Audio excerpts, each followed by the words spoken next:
आज जो हम सीखने वाले हैं तेरा वचन, वो हमारे लिए ज्योति है, हमारी राहों के लिए उजाला है, हमारे जीवन का जीने का आधार है। तेरे मुख से निकले हुए वचन है परमेश्वर खुदावंद निश। जो कुछ हम तेरा वचन आज सुनने जा रहे हैं ऑनलाइन और यहाँ, खुदावंद आप हमें आत्मा के द्वारा छू चुके हो, हमारे मन को खोल चुके हो, आत्मिक बुद्धि दे चुके हो कि जो वचन हम सीखे उसमें खरे और पूरे बने और उस वचन पर चले। आप ऐसा हमें बना चुके हो, ऐसे आज ब्लेस कर चुके हो, ऐसा हो चुका है यीशु मसीह के नाम से, आमेन। तो रेडी हो जाओ, अपने बाइबल उठाओ और इन्हें हिलाओ। ऊपर का पीस पेन को वो 2 पीस देना, 2 पीस, ठीक है। तो उसके बाद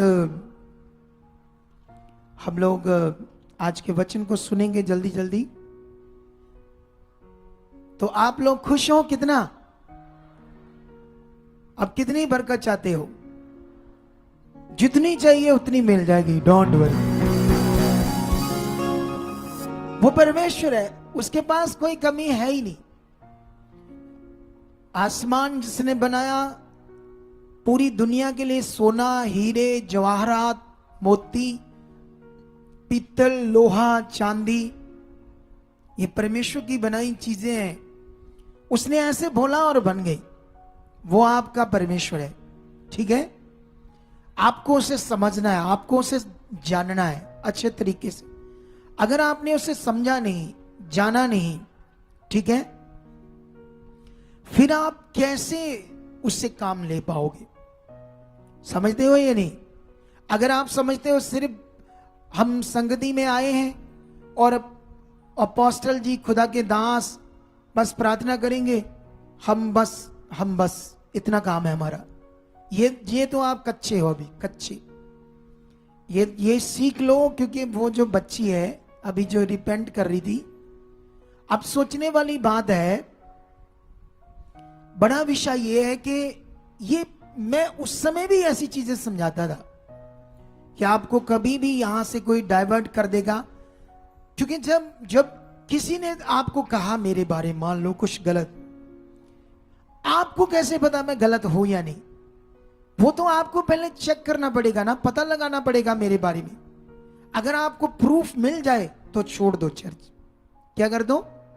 आपको किसी ने कुछ भी बता दिया, वो तो यीशु के बारे में भी लोग बोलते हैं या नहीं बोलते? आप दुनिया में देखना, यीशु मसीह को बाइबल से लोग साबित करते, दूसरे ग्रंथों से साबित करते हैं कि वो गलत है, ये है, वो मां से पेट से अपने किसी, ऐसा ज्ञान है आप सोच ही नहीं सकते यीशु मसीह के बारे में। अच्छा, लोग जो बात करते हैं उनकी हम मानेंगे? कैसे मानेंगे? हम तो जानते हैं वो कौन है, क्योंकि वो प्रूफ देना हमें अगर वो गलत है। तो अगर आपको कोई प्रूफ दे मेरा, एक बार मैं ना, एक शिक्षा होती थी जब मैंने मिनिस्ट्री नहीं की, उससे पहले मैं यीशु मसीह में था, एवेंजलिज्म करता था, और उस शिक्षा ना वो गलत थी, उसमें ड्रिंक कर सकते थे उस शिक्षा में, यीशु मसीह की शिक्षा में। तो मैं ड्रिंक करता था क्योंकि हमारा अगुआ भी करता था सोचने वाली बात है, ठीक है। तो एक ना परिवार था यहां पर, वो हमारे चर्च नहीं आते थे, हालातों में थे। एक दूसरा पास्टर था, वो ना अपनी कलीसिया में मेरा प्रचार करता था। वो एक पास्टर है, पास्टर पता नहीं मुझे क्या कहता था लोगों में के बीच में मेरे बारे में कि मैं शराब पीता हूं, ये करता हूं। तो वहां ना उस परिवार में से ना एक परिवार इधर आ गया, उस कलीसिया से दुखी होकर, परेशान होकर। लेकिन उनका बेटा नहीं इधर आता, क्योंकि उसके बेटे को यह पता था कि मैं एक सेवक हूं, लेकिन मैं ड्रिंक करता था, ठीक है। उसके दिमाग में वो बात बैठी थी। लेकिन जब मैं एक दिन पुलपट पर यहां प्रचार कर रहा था, अपने उस बारे बता रहा था, फिर उसने अपने हमारी टीम को कहा, हो माफ करना, मैंने ऐसे एक बात सुनी उस समय की इस अपोस्टल जी के बारे में, और मेरा दिमाग इस अपोस्टल जी के बारे में इतना गलत था। कहता आज वो अपने मुंह से बोल रहे कि हाँ मैं एक गलत शिक्षा में था, वहां मैं ड्रिंक कर लेता था। तो हमेशा याद रखना, कभी भी सुनी सुनाई बातों पर विश्वास नहीं करना। पहले हमें प्रूफ चाहिए। अगर आपको कभी भी प्रूफ मिल जाए मेरे बारे में कि मैं रॉन्ग अगुआ हूं, तो उसके बाद आप जा सकते हो किसी और चर्च में। अगर आपको लगे कि इतनी ब्लेस्ड चर्च है, तो आपने यहां खड़े बनना है, वफादार बनना है। हम सब ने मिलकर उसके राज्य को बढ़ाना है और रूहों को जीतना है। तो अभी एक चीज याद रखना आप लोग, आज के वचन को मैं स्टार्ट कर चुका हूं, लेकिन मैं अपने से स्टार्ट करूंगा फिर से, क्योंकि जो खुदा का दास आपको दिया गया, सबसे पहले ना आपको यह पता होना चाहिए उसकी मेहनत के बारे में। वो कितनी प्रार्थना में रहते हैं। वो कभी भी संसार में, जैसे आपके रिश्तेदारों की शादी होगी तो आप तो जाते हो ना, जाते हो या नहीं? बोलो, जाते हो ना? मैं वो भी नहीं जाता, सच्ची। मैंने वो भी छोड़ दिया, क्योंकि मुझे एक ही काम पर रोज फोकस बनाना है। ठीक है, मैंने रिश्तेदारों को छोड़ दिया, संसार को छोड़ दिया। मेरी जिंदगी में सिर्फ परमेश्वर और परमेश्वर की इच्छा, वो आपके लिए। जब एक खुदा का ऐसा जीवन है, रात दिन वो कलीसिया के लिए, परमेश्वर के सामने प्रार्थनाओं में और उनके भले के लिए बस सोच रहा है, तो फिर आपको भी ये ध्यान होना चाहिए और खरे और वफादार बनना चाहिए। अगर ऐसा मन आपका बढ़ा ना, तो ज्यादा बरकत आएगी आप, सच्ची। कई बार हम ये भूल जाते हैं कि अगुआ कितना बिजी है हमारे लिए, कितनी वो मेहनत करते हैं, रात दिन उन्होंने सब कुछ छोड़ा है। कई बार हमारे घर के काम, बच्चों के काम, मुझे याद है मैं अपने बच्चों के स्कूल तक नहीं कभी गया, पेरेंट्स मीटिंग में। मेरी वाइफ चले जाती, मैं कितने सालों से नहीं गया, कभी बच्चों के किसी फंक्शन में नहीं गया, स्कूल के, बिजी परमेश्वर के काम में। जब एक बंदे ने अपना जीवन ऐसा बनाया है सिर्फ कलीसिया के लिए, तो फिर कलीसिया को भी उस बात की कदर होनी चाहिए, याद रखो। आमेन। ये यहां से मैंने आज शुरू किया है आपके लिए, इसलिए ताकि आपको ये समझ आए। अगर ये मन आपके अंदर बैठ जाएगा, फिर आप खड़े रहोगे इधर, आप वफादारी से आओगे, लोगों को भी जोड़ोगे, खुद भी बने रहोगे। फिर देखना आप आत्मा में आ जाओगे, आप एक आत्मिक जिंदगी में जी पाओगे। ठीक है, तो अब ये चीज के बाद आपको आज कई सारे पॉइंट मैं सिखाने वाला हूं।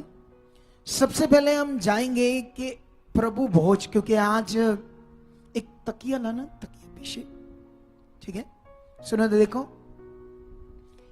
जैसे मान लो प्रभु भोज, आज होली कम्युनियन है ना, जो हम आज रोटी का टुकड़ा और जूस, जिसको यीशु मसीह ने कहा था कि जब तक मैं नहीं आता, क्योंकि लास्ट पकड़वाए जाने से लास्ट रात यीशु मसीह ने चेलों के साथ फसा खाया, प्रभु भोज खाया, रोटी तोड़ी और चेलों को दी, और उसके बाद अंगूरों का जूस दिया।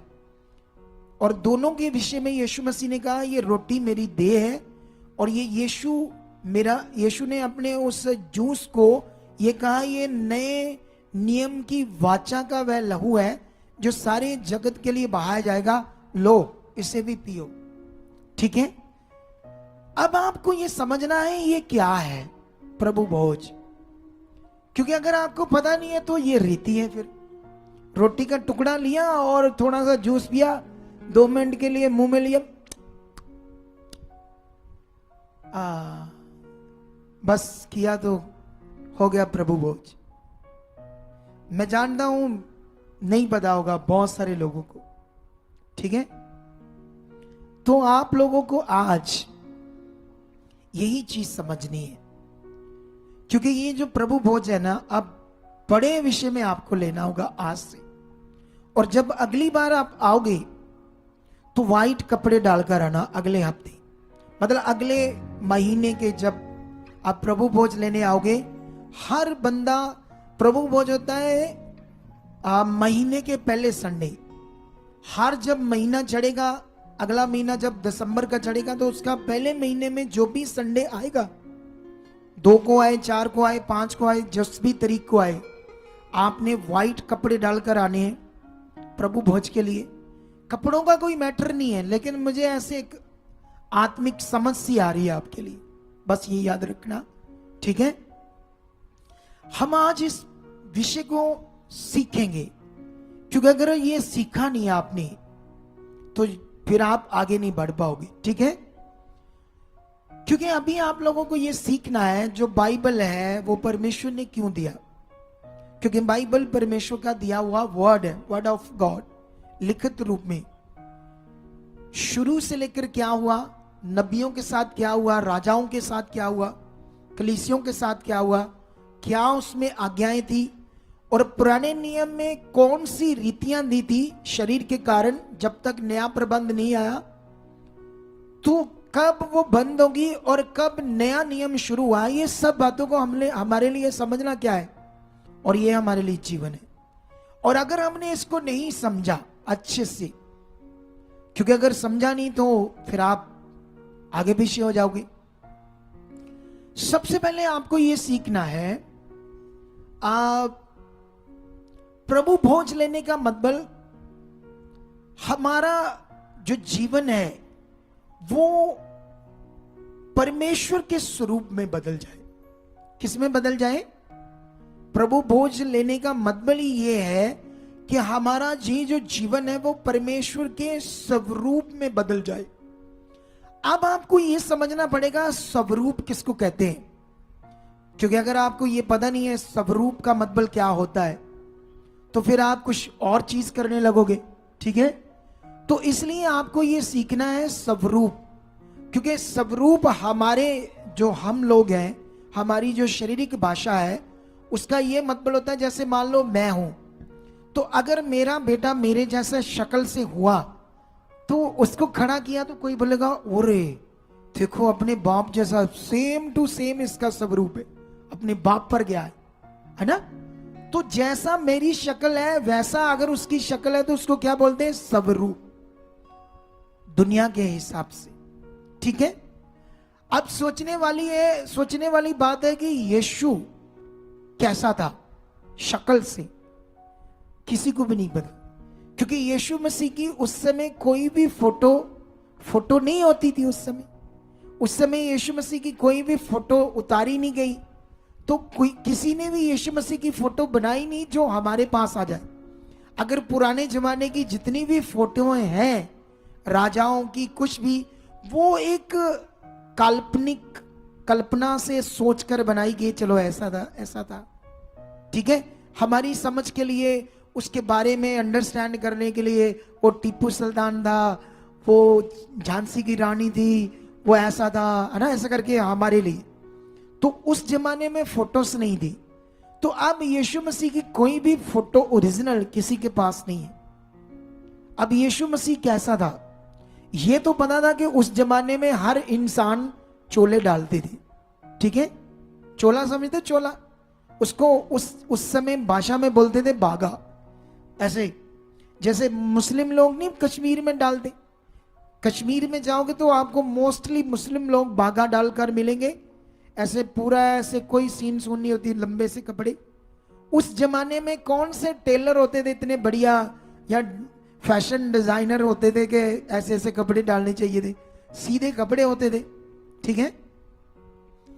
तो यीशु मसीह वो डालते थे। और उस जमाने में ना मोस्टली लोग आज जैसे नाई नहीं थे, नाई कटिंग कुटिंग करना होता था थोड़ा बहुत, लेकिन उस जमाने में सबकी दाढ़ियां ही होती थी, सबके लंबे बाल होते थे। ये भी उन्होंने सोच कर, है ना, यीशु मसीह की ऐसे फोटो बनाई, या कई फिल्म एक्टर्स ने फिल्म बनाई यीशु मसीह की, थी उनकी फोटोएं भी मार्केट में या सोशल मीडिया पर, फेसबुक, इंस्टाग्राम ऐसे मिलेगी, तो उन्हीं को भी लोग अपने यूज करते हैं, लेकिन वो यीशु की नहीं है। तो फिर यीशु का स्वरूप क्या है ये समझना जरूरी है आपके लिए। अगर आपको यीशु के स्वरूप के बारे में नहीं पता तो गलती में आपने किसी फोटो या कोई ऐसा बाहरी रूप के हिसाब से मन लगाया, बाहरी रूप के हिसाब से, तो ये आपका विश्वास शारीरिक हो जाएगा, आत्मिक नहीं। हालेलुया। कितने लोगों को बात समझ आ रही है? चलो इस बात को हमें सीखना है, तो एक वचन पढ़ते हैं हम उत्पत्ति से, ठीक है, ताकि हम इस बात को सीख सकें आज और आगे बढ़ सकें, ठीक है। मैं उत्पत्ति से एक आपके लिए वचन पढ़ाऊंगा जो पहले से आपने सुना है, लेकिन हॉली स्पिरिट जैसे अगुवाई कर रहा है इसीलिए मैं पढ़ाऊंगा। 1:26 में ऐसे लिखा है, फिर परमेश्वर ने कहा, हम मनुष्यों को अपने ही स्वरूप के अनुसार और अपनी समानता में बनाए। आमेन। अब जब परमेश्वर ने इंसान को बनाया, उस समय परमेश्वर का कोई स्वरूप था? आप बताओ मुझे, बोलो। जब परमेश्वर ने इंसान को पृथ्वी के ऊपर एडम और ईव, हालेलुया, सीधे हो जाओ थोड़ा सा, क्या हो जाओ, थोड़े से कड़क रहो, कड़क, ताकि आप वचन को ले पाओ अच्छे से, ठीक है। सीधा रहना है, ऐसे खड़े, और ध्यान देना पूरा वचन के ऊपर। अब सीखने वाली बात है कि उस समय परमेश्वर का कोई स्वरूप था। आपको यह पता होना चाहिए एक्चुअली में परमेश्वर की डेफिनेशन, परमेश्वर है कौन। जैसे अभी तो कोई दिया जलाता है, उसके आगे कोई फोटो रख लेता है, कोई पत्थर की मूर्ति की पूजा करता है, कोई कैसे कैसे, है ना, बहुत कुछ है ना दुनिया में, लाखों तरह की पूजा हो रही है ना, लाखों तरह की अलग अलग चीजों की। तो ये जो चीजें हैं लाखों तरह की, ये क्या है? ये मनुष्य की कल्पना, उनकी सोच से वो कर रहे हैं, और दुष्ट को मजा आता है ऐसी चीज करने से। अब आपको पता होना चाहिए प्योरली, रियलिटी में कि परमेश्वर कौन है, उसकी डेफिनेशन समझ आनी चाहिए आपको कि वो है कौन। वो है एक आत्मा। परमेश्वर कौन है? एक। अब आपको ये मन में पक्का कर लो कि परमेश्वर एक आत्मा है, और आत्मा का कोई रूप नहीं होता। अब जब आत्मा का कोई रूप नहीं है, तो फिर परमेश्वर ने, मतलब ये जो शब्द है हमारे सामने जो आया, क्योंकि क्रिश्चियनिटी जो है ना, वो इसी शब्दों से, बाइबल की बड़ी बातों से अपने फेथ को आगे पीछे करके रखा हुआ। उन्होंने उनका विश्वास बड़े वचनों से, उसको ना समझकर अच्छे से उनका विश्वास काफी खराब हुआ पड़ा है आगे पीछे। और जिसकी वजह से वो जो बहन है 16-17 सालों से दिल्ली से आई, अब यीशु मसीह में ही चल रही है, और उसके जीवन में कुछ अच्छा नहीं है। अगर तुम यहां आ रहे हो और यहां आकर भी तुम मेरी शिक्षा से पूरी तरह से सेटिस्फेक्शन नहीं है तुम्हारी, तुमने इस सच्ची शिक्षा को अपना आधार नहीं माना, पूरी तरह से पकड़ा नहीं, तो फिर तुम्हारा भी जीवन आगे पीछे हो जाएगा, ब्लेसिंग नहीं आएगी। फिर अगर तुम पकड़ोगे तो 100% तुम्हारी बरकत आएगी। लेकिन यहां पर अब सोचने वाली बात है कि परमेश्वर तो अनदेखा परमेश्वर है, आत्मा नजर नहीं आता ना। आत्मा की यीशु मसीह ने कहा हड्डी मांस होता है, ठीक है। अब वो ऐसा नहीं था, परमेश्वर जैसा हम है ऐसा नहीं था। परमेश्वर ने ऐसा अपनी जो महान शक्ति, महान सामर्थ, अद्भुत बुद्धि जो परमेश्वर के पास है, उससे उसने सोचा मैं मनुष्य को कैसा बनाना है। जो उसने ये ऐसा बनाया ना, उसकी ये महानता कि उसने ऐसे सोचकर हमें बनाया। ऐसी आंख, चेहरा, नाक, आंखें, हाथ, उंगलियां, क्या क्या बॉडी में हमें चाहिए था, वो सारा उसने अपनी सामर्थ्य से सोचकर बनाया। स्वरूप जो है, अगर इसको आप डीपली स्टडी करोगे तो स्वरूप का मतलब यह था, ऐसे लिखा ना, स्वरूप और समानता में बनाए।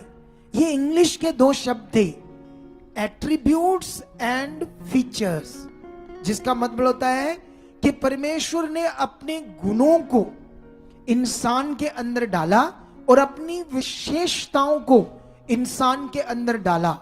क्योंकि ये तो बाहरी मिट्टी है, ढांचा है। बोलो, आप ये नहीं हो, आप अंदर हो।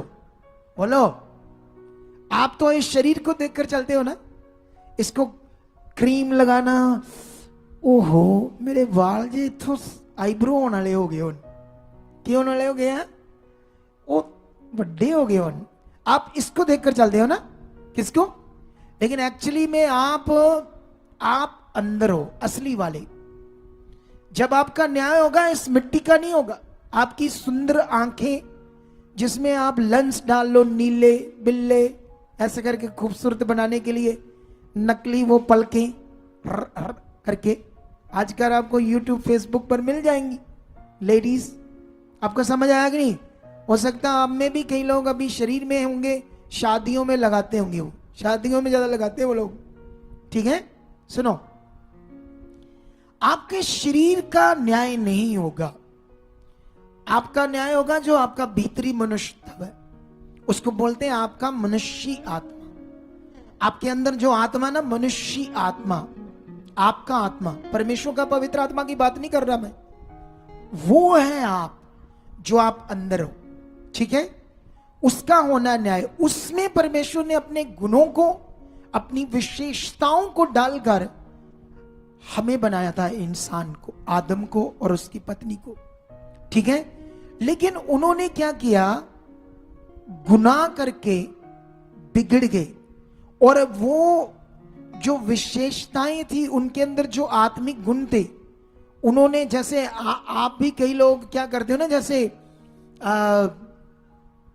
जैसे मान लो ये बच्ची है ना जो अभी गवाही दे रही थी, एक टाइम में ये परमेश्वर के साथ चल रही थी, एक टाइम से इसका मन मेरी तरफ इतना खराब हो गया, इसके अंदर मेरे प्रति गलत विचार आ गए। और जो गलत विचार आ गए कहां से आ गए? नेगेटिविटी से, दुष्ट से। ऐसा ही आदम हवा ने उनके अंदर से सारे जो परमेश्वर का स्वरूप उनके अंदर था उसको खत्म कर दिया, और उसने अपने गुणों को उनके अंदर डाल दिया। शैतान ने गुस्सा, क्रोध, ईर्ष्या, नफरत, व्यभिचार, झूठ, चोरी, बदमस्तियां, नशे, मूर्ति पूजा, झगड़े, लड़ाइयां, विधर्म, पता नहीं क्या क्या। आपको समझ आ रही कि नहीं आ रही? ये शैतान ने डाल दिया। अब सीखने वाली बात है, प्रभु भोज का मतलब है कि आपने, प्रभु भोज का असली मतलब ही था कि आप यीशु के स्वरूप में बदल जाओ। ठीक है, और स्वरूप के बारे में भी मैंने समझा दिया है। लेकिन अभी हम एक वचन पढ़ते हैं। यीशु मसीह ने यहूदियों और जो वहां के लोग बड़े गड़बड़ थे उस समय, वो लोग रीतियों को, किन चीजों को? रीतियों से झगड़ा करते थे यीशु से और यीशु के चेलों से, याजक, फरीसी लोग। ठीक है, और यीशु मसीह उन्हें सच्चाई से परमेश्वर का वचन देकर ठीक करता था। अभी हम ये वचन 15 में पढ़ेंगे, मत्ती। इसको आपने सीखना है, बड़ा अच्छा वचन है आपके लिए। ये देखो क्या लिखा, अगर तुम 15 की 1 से पढ़ेगो तो ऐसे लिखा, तब यरूशलेम में कुछ फरीसी और शास्त्री यीशु के पास आकर कहने लगे, तेरे चेले पूर्वजों की परंपराओं को क्यों टालते हैं? उन्होंने एक बात यहां बोली, लेकिन और भी बड़ी बातों, रीतियों को वो बोलते थे। ठीक है, आपने ध्यान देना है। जब भी कोई इस टाइम लोग आए, पीछे वॉलंटियर रहा करो, पूछा करो पीछे जाकर। ठीक है, अभी ध्यान दो मेरे बात पर। आप लोग यहां पर शास्त्री और फरीसी यीशु मसीह को क्या कर रहे हैं? चेलों के बारे में बात कर रहे हैं कि तेरे चेले जो पूर्वजों की परंपराएं, मतलब रीतियां हैं, उनको क्यों टाल दें? तो यीशु मसीह ने उन्हें टीचिंग दी कि तुम भी क्या करते हो? ऐसे लिखा 3 में, उसने उनको उत्तर दिया, तुम भी अपनी परंपराओं के कारण क्यों परमेश्वर की आज्ञाएं टालते हो? क्योंकि परमेश्वर ने कहा, अपने पिता और अपनी माता का आदर करना, और जो कोई पिता या माता को बुरा कहे वह मार डाला जाए। तो यहां पर यीशु मसीह अब उन्हें आत्मिक चीज से ठीक कर रहे हैं। ठीक है, लेकिन यहां पर यीशु मसीह ने उन्हें ठीक करने के बाद जानते क्या कहा? 7 में, हे कपटियों, यशाया ने तुम्हारे विषय में ठीक भविष्यवाणी की थी कि ये लोग होठों से तो मेरा आदर करते हैं पर उनका मन मुझसे दूर रहता है और ये व्यर्थ मेरी उपासना करते हैं, क्योंकि मनुष्यों की विधियों और धर्म उपदेश करके सिखाते हैं। आमेन। कितने लोगों को बात समझ आ रही है? यीशु मसीह ने कहा कि तुम मुंह से धन्यवाद करते हो, लेकिन जो अंदर से धन्यवाद होना चाहिए, मन से, वो मेन है। अगर ऊपर ऊपर मुंह से धन्यवाद धन्यवाद धन्यवाद प्रभु, धन्यवाद प्रभु, लेकिन अंदर से नहीं हो रहा, तो उसने कहा तुम्हारा मन मुझसे दूर है और तुम क्या करते हो? व्यर्थ मेरी उपासना करते हो, क्योंकि तुम मनुष्यों की परंपराओं को ही क्या करते हो? उन विधियों को धर्म उपदेश, धार्मिकता कहते हो, जबकि वो धार्मिकता नहीं है। किसी भी मटीरियलिस्ट चीज को तुम धार्मिकता नहीं कह सकते। अब यही तुम्हें सीखना है आज, कि बड़ा विषय है प्रभु भोज का। ठीक है, आज मैं स्पेशली, हॉली स्पिरिट ने मुझे ये वर्ड दिया है प्रभु भोज के ऊपर, आज लेना, क्योंकि यहां प्रभु भोज, मुझे हॉली स्पिरिट ने कहा लोगों के अंदर इसकी कोई खास वैल्यू नहीं है, इसके बारे में कोई महत्ता नहीं है, बस रीति से ले लिया, आए ले लिया, बस किसी को याद भी नहीं है, किसी का ध्यान भी नहीं है आज प्रभु भोज है। सच्ची में कह रहा हूं, मैं स्पिरिट में कह रहा हूं। कितने लोगों को अगर मैं बोलूं हाथ खड़ा करो, जिनको पूछूं कि तुम्हें पता था आज प्रभु भोज है, तुमने लेने के लिए सोचकर आए हो, लेकिन हाथ तो नहीं खड़ा करेंगे वो, लेकिन सच्ची उनको पता ही नहीं था आज प्रभु भोज, बस ऐसे है संगति, क्योंकि ये दिमाग में ही नहीं है इसकी वैल्यू, इसकी समझ। आमेन। लेकिन हमने यीशु मसीह के वचन से उन लोगों ने ठोकर खाई, कल्पने लगे। जो शरीर में वो तो गुस्सा करेंगे, जैसे मेरी बातों से लोग गुस्सा करते ना, करते हैं या नहीं करते? क्यों करते हैं? क्योंकि शरीर में है तो गुस्सा करेंगे। मेरी शिक्षा का कोई मतलब गलत है ही नहीं। अरे मैं कौन सा क्षेत्रपाल पर विश्वास करा रहा हूं? करा दो, यीशु पर ही रहा हूं और आपका विश्वास बस ठीक कर रहा हूं। मैं कहता हूं हटाओ ये मटीरियल और डायरेक्ट, क्योंकि परमेश्वर ही डायरेक्ट कहता मेरे पास आओ, उसका वर्ड ही ये कहता है कि डायरेक्ट मेरे पर भरोसा रख, तो ठीक तो कर रहा हूं। लेकिन जो लोग शरीर में हैं उन्हें ये बात समझ नहीं आती, तो वो इसको दूसरी रीति से लेते। लेकिन यहां पर वो लोग भी यीशु की पवित्र बातों को उन्होंने गुस्सा किया और चिड़चिड़ाने लगे। और 15 में यीशु मसीह अपने चेले कहने लगे, उससे बातें करने लगे। 15 की 15 में देखते क्या लिखा। यह सुनकर पतरस ने उनसे कहा, मेरा माइक थोड़ा ठीक करो, ऊपर करो, उनको बोलो, नीचे चला गया मेरा माइक। ठीक है, यह सुनकर पतरस ने उनसे कहा, यह दृष्टांत हमें समझा दे। उसने कहा, क्या तुम भी अब तक ना समझो? क्या तुम नहीं जानते कि जो कुछ मुंह में जाता है वह पेट में जाता है और संडास से निकल जाता है? मतलब जो हम खाते हैं वो टॉयलेट से बाहर आ जाता है, ये यीशु ने कहा। और आगे क्या कहा? पर जो कुछ मुंह से निकलता है वह मन से निकलता है और वही मनुष्य को अशुद्ध करता है। आगे लिखा, क्योंकि बुरे विचार, हत्या, पर स्त्री गमन, व्यभिचार, चोरी, झूठी गवाही, निंदा, ईर्ष्या, नफरत, मूर्ति पूजा, ये सब जो हमारे मन से निकलता है, यही है जो मनुष्य को अशुद्ध करता है। हालेलुया। कितने लोगों को बात समझ आई? तो यहां बड़ा विषय है यीशु का स्वभाव आना, विषय है यीशु के स्वरूप में बदलना। प्रभु भोज का मतलब क्या था? यीशु मसीह ने कहा, जो ये रोटी खाओ, ये मेरी देह है, ये लहू पियो, ये मेरा लहू है, इसे पियो। अब यीशु की देह हमारे अंदर देह बने और यीशु का लहू हमारी नाड़ियों में चले, यही उसका स्वरूप था। क्या ये हमारे लिए हो चुका है? क्या ऐसा हम बन चुके हैं? क्या इसकी हमें अंडरस्टैंडिंग है? क्या इस वचन पर हमारा कोई फोकस है? इस वचन पर हमें कोई अंडरस्टैंडिंग है या नहीं? हालेलुया। कितने लोगों को बात ये समझ आ रही है आज? सुनो, देखो, ये अंत के दिन है और अंत के दिनों में बहुत कुछ होने वाला है।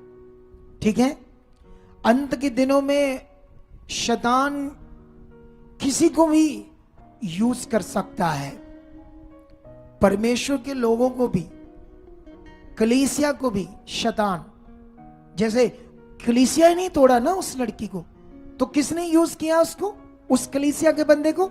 शैतान ने। आपको भी कभी ऐसा हुआ होगा ना, किसी ने आपको कुछ ऐसी बात की हो शरीर की, सुनो मत शरीर की बात, थोड़ा उनको थोड़ा ऊपर करो, फ्लो थोड़ा सा नीचे चला गया, सुनो इधर देखो मेरी बात ध्यान से। तो शैतान कुछ भी कर सकता है, किसी अगुए को भी यूज कर सकता है, अगर अगुआ आत्मा के द्वारा नहीं चल रहा। और वचन में ऐसा लिखा है, ये मैं अपने से नहीं कह रहा, यीशु मसीह ने कहा था अंत के दिनों में ऐसा होगा, झूठे भविष्यवक्ता खड़े हो जाएंगे और मेरे नाम से वो कहेंगे मैं मसीह हूं, ऐसे कहेंगे, ठीक है, लेकिन तुम उन पर विश्वास ना करना, ऐसे यीशु मसीह ने कहा।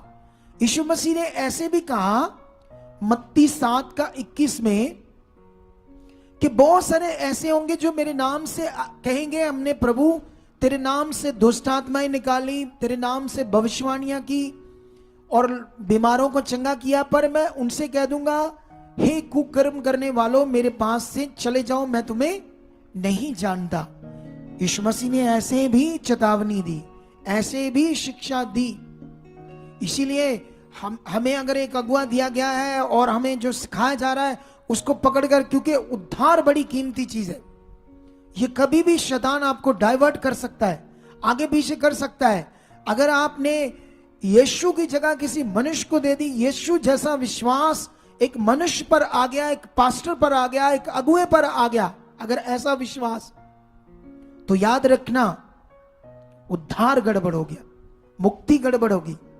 क्योंकि अगुए पर अगुए जैसा ही विश्वास करना था, यह विश्वास करना था, वो मेरे लिए ठहराया गया, वो मेरे लिए एक आत्मिक अगुआ है, एक स्पिरिचुअल फादर है, उसकी बात को मैं मानना, लेकिन उसने मुझे परमेश्वर पर विश्वास करना सिखाया है। मेरा भरोसा परमेश्वर पर होना चाहिए, मेरी भक्ति, मेरी धार्मिकता परमेश्वर की होनी चाहिए, मेरा प्यार जो बाइबल में लिखा सारे मन, सारी बुद्धि, सारी जान से तू परमेश्वर को प्यार कर, मेरा वो परमेश्वर से होना चाहिए। किसी इंसान से वो प्यार नहीं होना चाहिए जो परमेश्वर का प्यार पहला, सेकंड उसके बाद। ये सारी बातों को हमने ध्यान रखना है। हालेलुया। इस दुनिया में लोग पत्थर, मिट्टी, जानवरों और इंसानों की पूजा करते ही नहीं करते, वो परमेश्वर को नहीं जानते इसलिए करते। हम जान चुके हैं, उनके पास कोई मुक्ति नहीं, बेचारों के पास, वो सच्चे जीवन में प्रवेश नहीं कर सकते। इसीलिए मैंने आज तुम्हें आत्मा से वचन दिया। क्या तुम प्रार्थना करते हो? तुम्हारे अंदर चाहत है, अगर तुम्हारे अंदर आत्मा काम कर रहा है तो तुम रोज ऐसे लोचोगे, मैंने रूह बचानी है, मैं भी लेकर जाऊंगा इस रूह को बचा, ऐसे लोचोगे तुम। अगर तुम्हारे अंदर आत्मा काम कर रहा है, अगर तुम्हारे अंदर यीशु का स्वरूप काम कर रहा है, हालेलुया, अगर काम कर रहा है तो तुम आगे बढ़ोगे, तुम परमेश्वर के लिए जियोगे। अगर ये नहीं काम कर रहा तो तुम बस आओगे 12-1 बजे आओगे इधर बैठे और सुना, आधा वचन सुना क्योंकि लेट आए, प्रार्थना ही धन्यवाद धन्यवाद प्रभु प्रभु हुण ना आवी कर दे ते आवी कर दे ते आवी कर दे, धन्यवाद हो तेरा, चलो चलो चलो चलो चलो चलो चलिए घर, लंगर खा लिए, थोड़ा निकलिए घर, ये हो जाएगा। कुछ भी नहीं है जीवन।